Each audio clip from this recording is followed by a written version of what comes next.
Hey guys, Utah Steve back for another outdoors video, and this time it's another collaboration. The last collaboration I did was regarding luxury items that I typically take with me when I go out backpacking. This time, Devin with Backcountry Exposure contacted me and wanted me to be part of another collaboration for my 3 must-haves. This is a collaboration between myself, Devin with Backcountry Exposure, and several other YouTubers who I subscribe to and watch all of their videos. They're great guys. Corbin with Wasatch Gear Review. Just recently discovered him through Devin, actually, and he's a really good guy. I really like his videos. Definitely check him out. He's local here as well as Devin's. Tim Watson is another YouTuber that I've been following for a while. I just realized I wasn't even subscribed to him. I'd just been seeing his videos and watching them over and over, and he frequently comments on my videos. He's a really good guy, very knowledgeable. Definitely check out his channel as well. And Drew, also known as Rev Hiker, I've been following for years, and he is a big reason that I really got into this backpacking thing in the first place. I just stumbled across his videos on YouTube a few years ago, and I've been watching him ever since. So he's very knowledgeable, knows what he's talking about. Check out his channel. And lastly, we have Jack's Drinkwater, who I've only recently subscribed to and has also recently subscribed to me. Jack's has some really cool videos and some great cooking ideas too that I really like watching. So definitely check out these guys. Definitely subscribe to their channels. They are well worth watching. I can vouch for it personally because I never miss a video from any of them. So let's go ahead and get started on my top 3 backpacking essentials. Now, the first thing I want to talk about is definitely my Sawyer Mini filtration system. This can also be used as a straw if you have to drink directly out of a stream.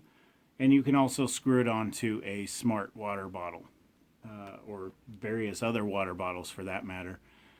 But I use the Sawyer Squeeze System bags. I typically take these with me and this. They're very lightweight.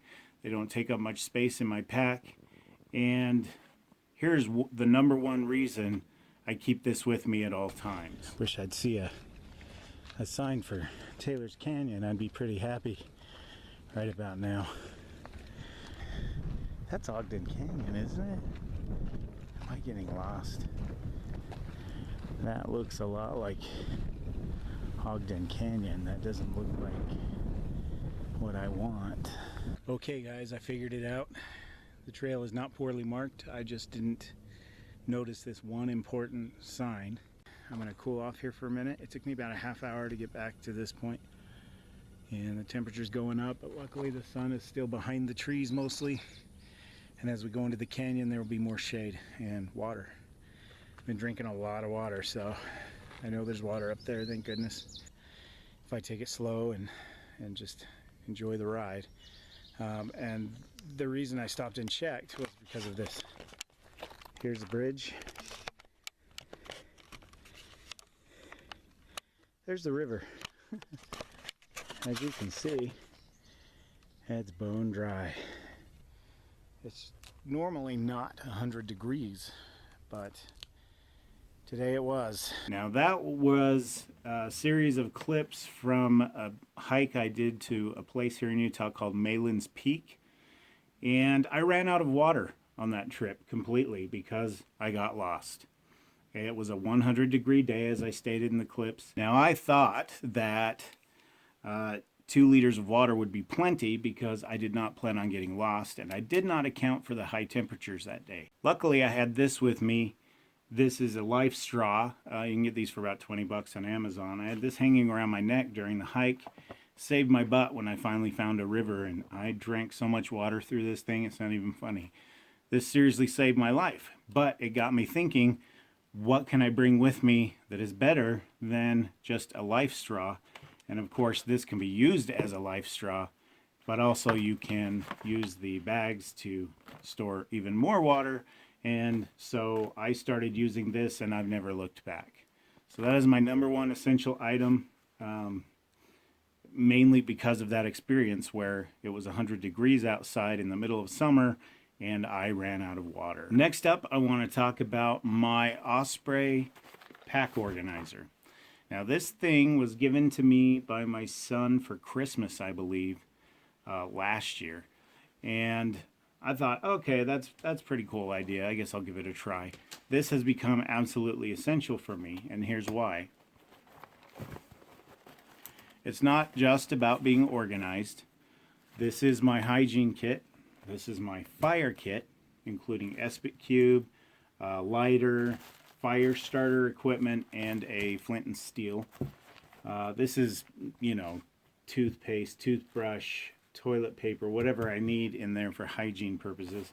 And in the bottom, the largest compartment, is my first aid kit.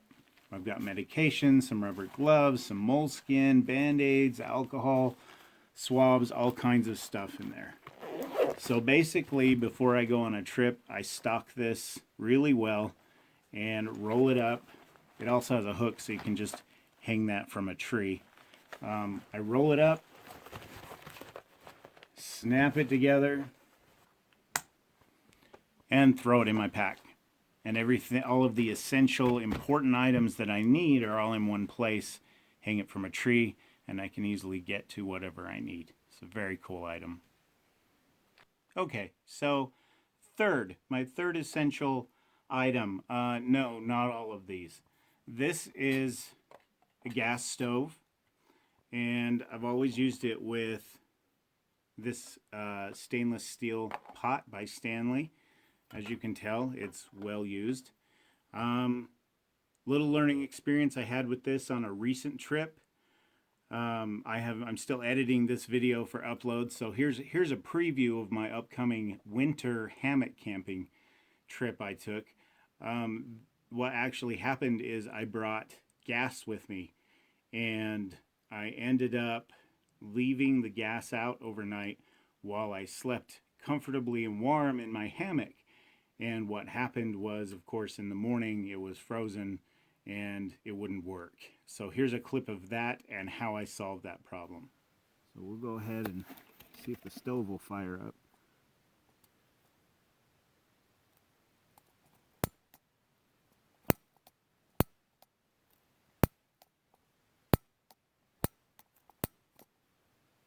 What I've done is I've built an improv sort of stove and put an Esbit cube down in there. Put the pot down low to the Esbit cube so it'll boil faster. Thank goodness for planning ahead. I don't have my Esbit stove. I was thinking gas was the way to go, but live and learn, you know. That was really fast. That seriously boiled in like 3-4 minutes. I kid you not. And by the way, these cigarettes down here, if you can see them, those aren't mine. I don't smoke. In case anyone's wondering.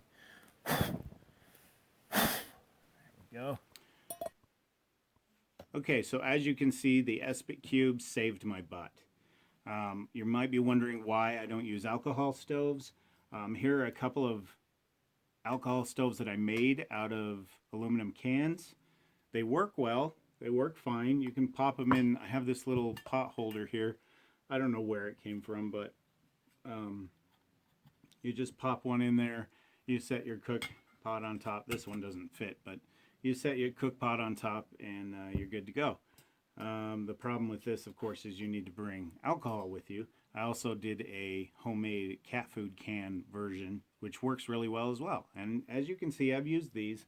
The problem I have is I took these on a backpacking trip once, and I kept kicking over accidentally my my stove. After kicking it over a couple times in one camping trip and depleting myself of fuel and not having a backup, I realized I needed a source that was easy to carry, it couldn't spill, it couldn't freeze, and would still work in the wintertime.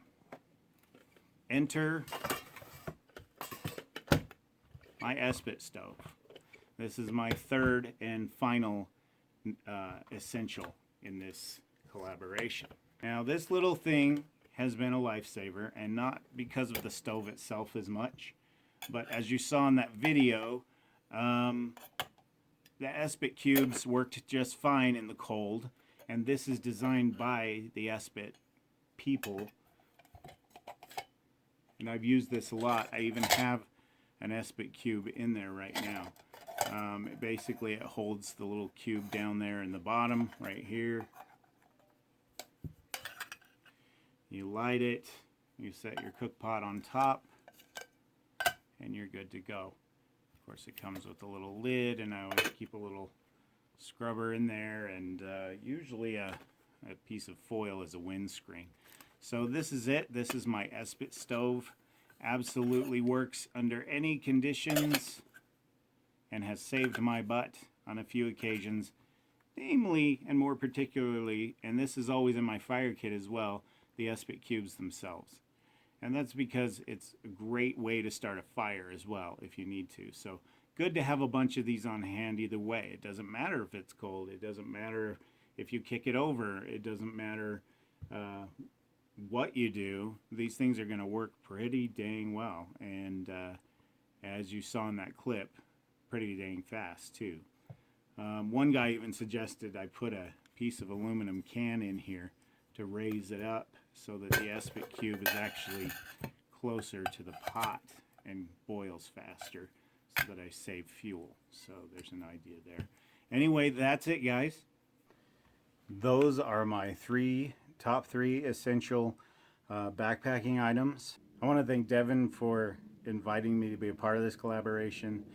And again, check out Corbin with the Wasatch Gear Review, Tim Watson, Rev Hiker Outdoors, and Jack's Drink Water down below in the description box.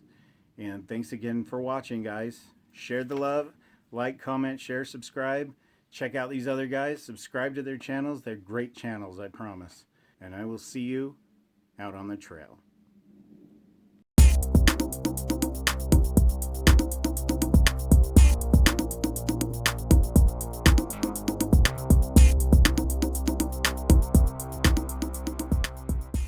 This time, Devin with Backcountry Exposure contacted me and asked me to be part of a collaboration for my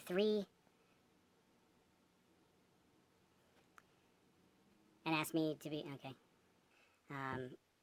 Definitely check out his videos because you should, because I'm a dumbass. And definitely check out some of it too. In fact, check out all these channels. That's kind of an obvious thing to say. Rev Hiker, Drew with also known as Rev Hiker. Okay. So let's go ahead and get started on my top three backpacking. So let's go ahead and get started on my three.